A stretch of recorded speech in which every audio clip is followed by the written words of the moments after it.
Just give you an overview of what appears in the reports for each community. We provide information on immigrant needs and barriers, gaps in services, labor force needs, as well as ideas for attraction, retention, and integration of immigrants in workplaces and communities. So right now, I'll only really touch on immigrant needs, and I'll be able to provide a few specific stories for a few communities, but I won't be able to do it for all of them. So to get started, Airdrie. It currently has the 8th fastest population growth rate in Canada. Thank you, StatsCan 2011. And so the main immigrant needs in Airdrie related to basic needs, language, opportunities for socializing, and just access to information about services that are available.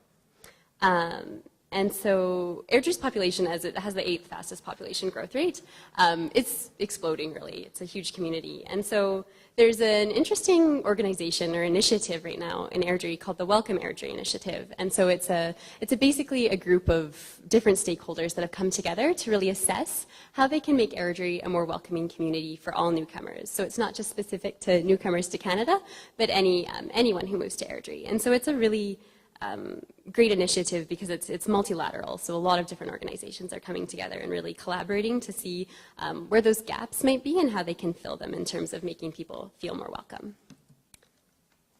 So in Banff, the main immigrant needs that were talked about related to language, again, social networks, as well as settlement. Now I'll take a bit of time to explain that the Bow Valley and Banff and Canmore are 2 of 4 communities that were in the study that actually had settlement services. So settlement services in the Bow Valley is provided through the town of Banff, and they also service Canmore.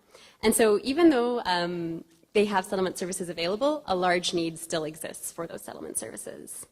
And I'll just share one quick story too about Banff. It was a kind of interesting finding that participants shared was that in past years in Banff, a lot of the service industry entry-level tourism positions have been filled by young people from either New Zealand, Australia, or the UK on working holiday visas. And in recent years, however, this has kind of shifted in terms of who is staffing those positions. It's still immigrants, but they're just coming from different places. And they mentioned that a lot more temporary foreign workers from the Philippines and India and Thailand are tending to fill those positions, which has had an interesting impact actually on the economy. A lot of participants shared that the level of customer service in a lot of instances has increased. And this is because, as I previously mentioned, a lot of temporary and foreign workers are here to try and become permanent residents. So their goal is really to get into their work hard, and try and get nominated. So that was just an interesting finding that people said that customer service has really increased there. Moving on to Turner Valley and Black Diamond, the 2 top needs there were transportation and for work opportunities for immigrants.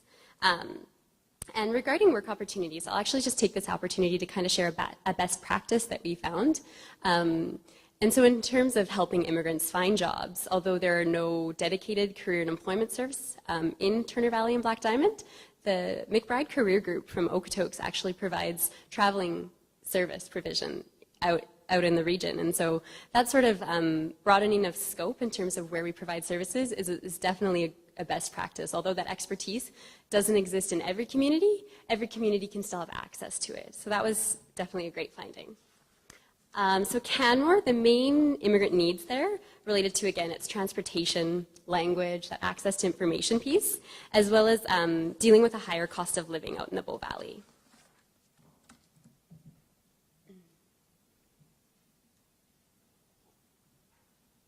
So Chestermere, the main immigrant needs, again, and they look a lot the same. It's transportation, language issues, again, cost of living, as well as available education offerings and an ability to upgrade, that sort of thing. And so one project that just recently happened in Chestermere is the Chestermere Inclusion Project. So the town of Chestermere contracted Calgary Catholic Immigration Society to conduct an assessment regarding the needs of ethnically diverse populations in Chestermere. And so I know right now that project is concluded, and the town of Chestermere is working from the recommendations in that report to address some of the concerns and really foster that welcoming and inclusive community. So Cochrane, here we are. The main immigrant needs that came up often related to settlement issues as well as transportation. So, okay. moving. Now, High River and Okotoks are actually the two other communities where settlement services are available, and they are also provided by CCIS, which runs the Foothills Community Immigrant Services offices out in the foothills. And so the two main immigrant needs in High River related to language and, again, socializing or recreation opportunities. And I'll really stress, most participants out in the foothills were so pleased that settlement services were available. They really saw it as filling a high need, especially in High River due to the labor market. There's a lot of temporary foreign workers present, and so settlement services were seen as very, very vital in terms of helping integrate those immigrants into the communities. And furthermore, and again, this is a really nice example of how settlement overlaps often with workforce development, because as temporary foreign workers are transitioning into permanent residents in High River, a lot of participants commented that they're bringing over their families and there's more immigrant children in the schools. And so that's just another impact in how they're related. And so again, settlement services is all the more needed and valued there.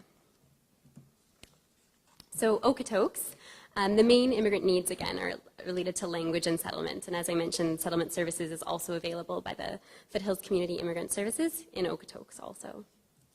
So the last community is Strathmore. And the main the main immigrant needs are related to language, transportation, and settlement. And I'll just take a little bit of time to provide another finding that kind of came out. It tended to be that the further away a community was from Calgary, the stronger service provider relationships and referral networks tended to be. It's not to say that communities closer to Calgary don't have them, it's just that they're particularly strong the further from Calgary you got. At least that's just kind of what we found from talking with people. And so that was no exception in Strathmore. Even though there aren't any settlement services available, again, those very strong service provider relationships and networks linked immigrants to whatever kind of services they needed. And so again, that's just another way that service providers come together to really make sure immigrants are linked in and getting the support that they need.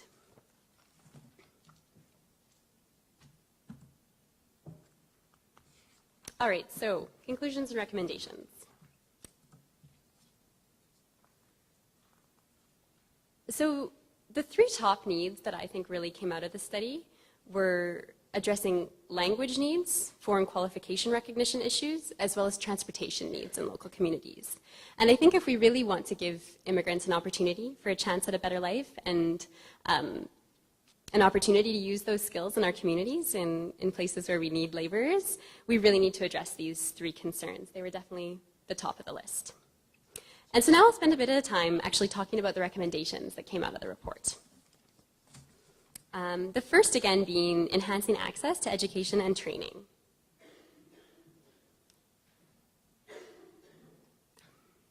And so as part of that, it would definitely be a good recommendation to expand the range of local English language learning programs available. And I mentioned a couple of ways that can be done, potentially, to make sure this people can effectively get the language training that they need. And this can be through a variety of ways, such as online or blended options. Again, I mentioned video conferencing. And on the note of video conferencing services, all the communities studied have some form of video conferencing available, whether through the Halos or the Rise networks. However, participants expressed some frustration because these two networks, although they service different towns, they don't always talk together very well.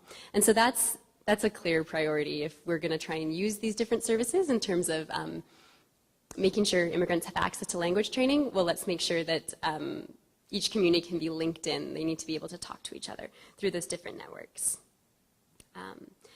And so another recommendation regarding that access to education and training is to really further encourage employers to facilitate training and development of their immigrant employees.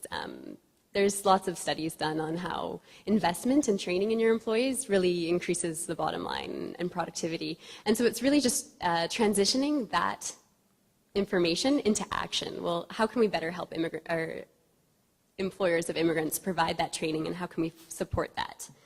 Because it's a key part to making sure immigrants have access to training. So regarding balancing coordination municipally and regionally in terms of providing services, this was kind of a two-part recommendation. The issue of transportation was very large in all communities, and so one recommendation might be if reliable, affordable, accessible public transit is available between, or any form of transit, I guess, is available between communities.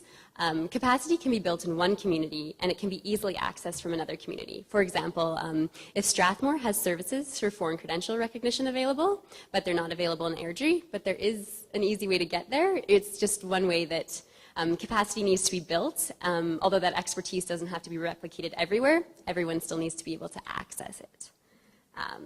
Regarding the third point on strengthening workforce development, some different opportunities, particularly to improve immigrant soft skills. So those are kind of related to communication, again, that Canadian cultural norms in the workplace, those sorts of things. Different options some employers might consider would be to provide mentoring or bridging programs for immigrant employees so that they have someone they can go to with questions and support along their way of integrating into a new workplace and a new culture.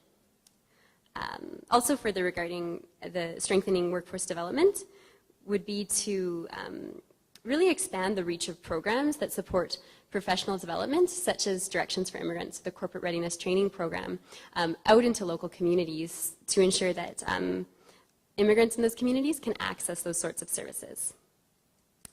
The fourth recommendation regarding adopting best practices more broadly, I talked about a couple, including traveling service provision, but another one would be to expand settlement services. This is pretty much the most clear need, and in the communities where settlement services exist, everyone sees it as a very clear benefit. And so to expand those services and to make sure that all communities have access to them is really vital to making sure immigrants are settled and can find work appropriately to their skills.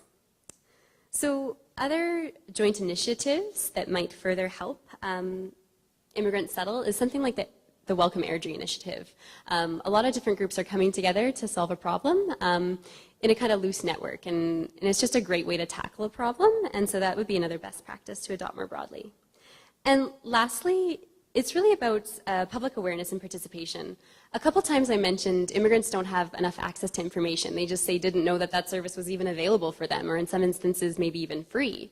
And so it's really ensuring that employers know, okay, where can I send my immigrant employees if they have a problem, and making sure that service providers, again, are maintaining those excellent referral networks to ensure that they can link in their immigrant clients with any needed services. And so it's also on a broader scale as well. It's really about making sure all community members are aware of the diversity of our communities and that the diversity is growing, and really being able to appreciate that multiculturalism. So that would definitely be the kind of overarching way, because of course that integration and respect for culture is a two-way street. Of course, new immigrants are coming here and learning Canadian norms and values, but communities can reach out to them as well and better understand where immigrants are coming from and what their backgrounds are. And so I think I'll just end again kind of talking about the title of this report, A Chance for a Better Life. We developed that because we knew that immigrants are coming here for the chance of a better life. But by having immigrants come here and bring their high levels of skill, they're able to fill labor shortages that desperately need people. And so all communities can really benefit when immigrants are in positions that utilize their capabilities and their skills to their fullest potential. And so it's really a chance for a better life for everyone, for local communities as well as immigrants that are coming to Canada. So I'd just like to say thank you to everyone, particularly to the regional stewardship team who really helped in this research project and getting this report together, as well as this conference. I'd also really like to thank all of our local partners and organizations that helped in facilitating the research as well. And lastly, I'd like to thank all the participants. Really, this research would not have been possible if so many people weren't really just willing to sit down and share their stories. So I just want to say a big thank you to everyone.